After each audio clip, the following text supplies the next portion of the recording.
Hi, நான் உங்கள் கேட்டோ ட்ரிக்ஸ் குமரன். இன்றைக்கி நம்ம பார்க்க போகிறது டிவிஷன் ட்ரிக்ஸ். இந்த ட்ரிக்ஸ் பொறுத்த வரைக்கும் 5ஆல் டிவைட் ஆகணும். அந்த மாதிரி நம்பர் வந்தால் மட்டும் 5ஆல் டிவிசிபிள், 5 டிவிசிபிள், 5ஆல் டிவைட் ஆகிற நம்பர் வந்தால் மட்டும்தான் இந்த ட்ரிக்ஸ் ஒர்க் ஆகும். எப்படி சொல்கிற நோட் பண்ணிக்கோங்க.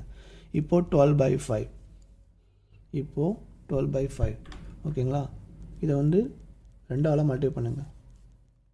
12 × 2 என்ன வரும்? 2 2s are 4, 2 1s are 2, 24 வருதுங்களா. நடுவில் ஒரு பாயிண்ட் வச்சுக்கோங்க.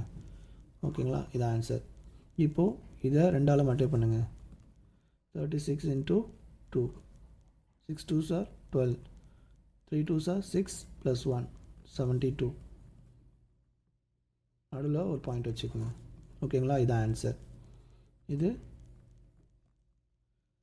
Comment your answer. ஹோம்ஒர்க் வந்து பண்ணிவிட்டு இந்த ஆன்சரை மறக்காமல் கமெண்ட்டில் பண்ணிவிடுங்க. Thank you friends.